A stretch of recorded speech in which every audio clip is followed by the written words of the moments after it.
Hello and welcome back to the third part of the series. This is going to be a much shorter video than the Ultramarines or the Blood Angels. This is what I've painted so far in my Tau army. I have quite a big Tau army. It's about 4,000 points. But so far, I've not had much time to really focus on them as much as I have with the Blood Angels and the Ultramarines. But let's start off with our Kroot Flesh Shaper. Now, this miniature, I've got some battlefield trophy heads, and I've just whacked in a bit of blood for the blood god in a mark that I cut out with some pliers. So yeah, really cool miniature. A lot of what I've painted on him is actually just contrast, and it worked out really nicely. A little bits of highlights on his hair and stuff like that. But yeah, really cool miniatures. If you get a chance to read Elemental Council, that book is pretty nice. There's a Kroot character in there who's, yeah, he's interesting. They're not as thick as you might think, because everyone would look at them and go, "Oh, you're carnivores, yeah." Even the Space Marines like slander them a little bit, and they don't understand their culture. But yeah, they're really cool miniature. And I have a little pack of Kroot Hounds. These were quite fun to paint up, actually. These are mostly dry brushed. Again, contrast, dry brush, but I have slightly differed the colours in them. I know it's hard to see, but that's more muted. That one's a little bit more vibrant. So they have some differentiation to them. And they still need like little bits doing, like the little bits of gold trim and stuff that go around them. And again, all of these bases are going to go to the same base standard as my Space Marines, which is then onto the more sandy bases rather than the more urban bases. Yeah, just little details like the little skull from the Imperial Guardsmen.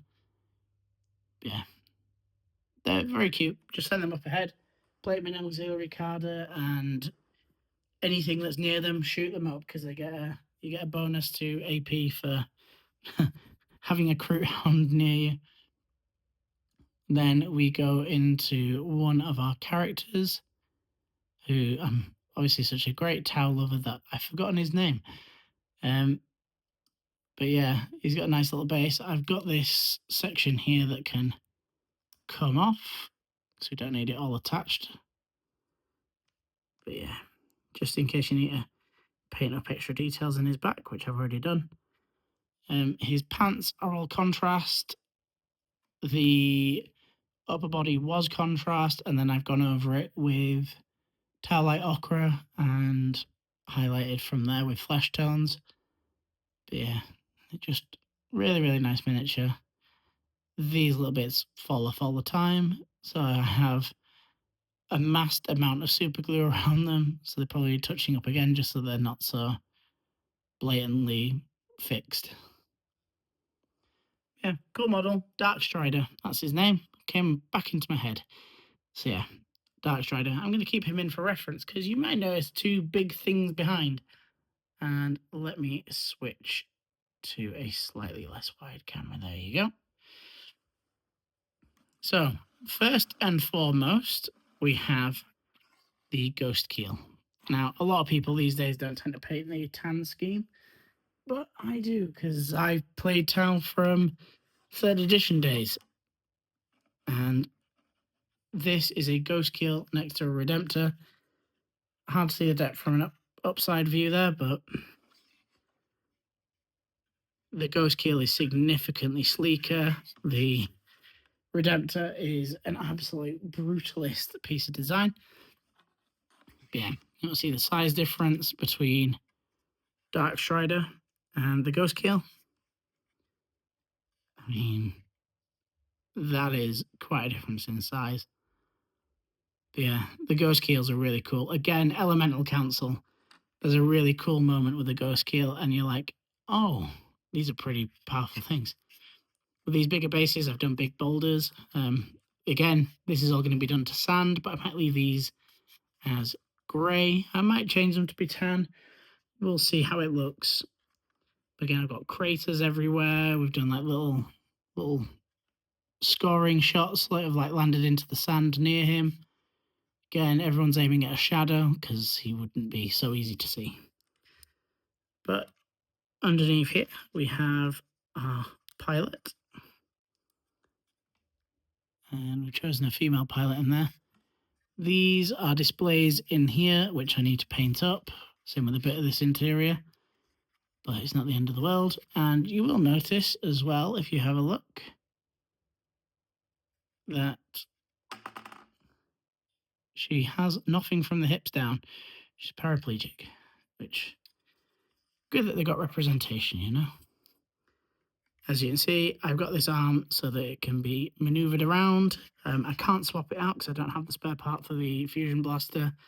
But if I did, that would be quite useful too. So that goes down in a set order. The head simply sits atop. And there you have it. The Ghostkeel in that wonderful tan colour scheme. And you just see with the thrusters and stuff, it's a really, really cool model. There's a lot of detail to it. You got like a little discharger thing at the back there. Although if you look at the thickness of it, it definitely gets in the way of the airflow of that thruster. But we'll just ignore that for now, I guess. So, I think it's fairly obvious what's in the background. But this is my Stormsurge. This has actually been sprayed with matte varnish and unfortunately did have the haze to it, which is really frustrating. But it's well protected at least. So let me see if I can get this in scale. And we've got distortions now. We're on an ultra wide thing. I'll just place him on there. It doesn't make much difference. He gets to about the size of, roughly about up to the size of here. Again, it's pretty insane just how big this is.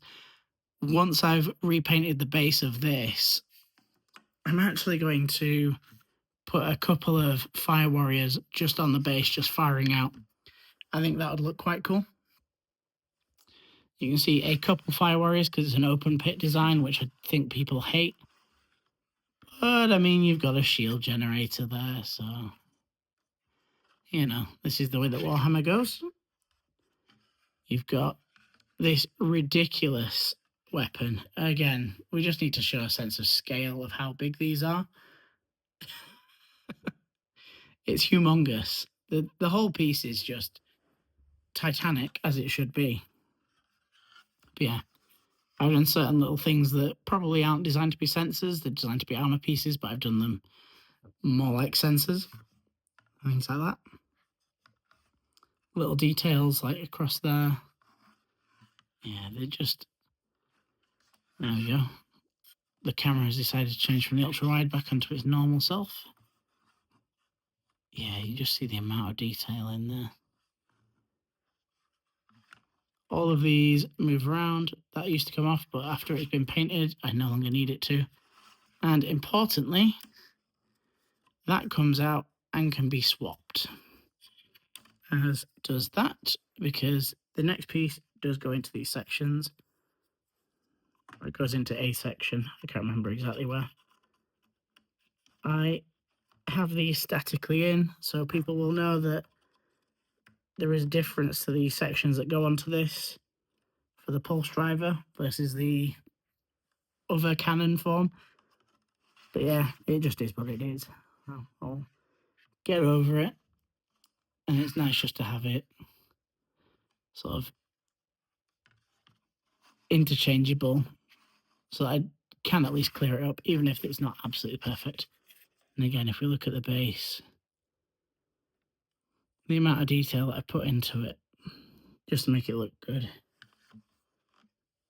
Little bits of dust and the like on there. So the scale of this miniature is frigging awesome. You just see how tiny our little friend is down there. I mean, even just having this miniature out, it's humongous. I'll try and find things just to give it a sense of scale. So if we get the Stormraven, again, we are on a wide angle lens, so it is a bit distorting. If we get the Stormraven out, let's see, even though the Stormraven's wide and bulky, it's about 3/4 the height. And that's for an interstellar ship. Well, not interstellar, but, you know, it can certainly fly in the void. Let me get out the Repulsor. So the Repulsor is absolutely massive. This is about the size of a Land Raider. And again, it's just dwarfed. That's about half the height. Although with the turret, again, around that 3/4 zone. And then even a Primarch, a towering figure, is just... he basically makes it up to his knee while stood on rocks. It's just a huge, huge piece. In fact, the Redemptor Dreadnought, most of you will have a Redemptor, I say. Not everyone, but Space Marine players, you're more than likely to have a Redemptor. And it's half the height. So it's a really, really cool, imposing figure. They've put them down in points so that people can play them, which is nice. But yeah, that's it for my current painted Tau collection. I hope you really, really enjoyed the video. If you can, please leave a like and subscribe. It makes all the difference, especially in the early days of this channel. Again, I've been doing this for about a year with the acting stuff, but not consistently with the adventure stuff. We're absolutely going right into it. We want to make plenty of content for you all. So it would be really helpful to me if you could all please leave a like and subscribe. And thank you all for watching. We'll see you in the next one.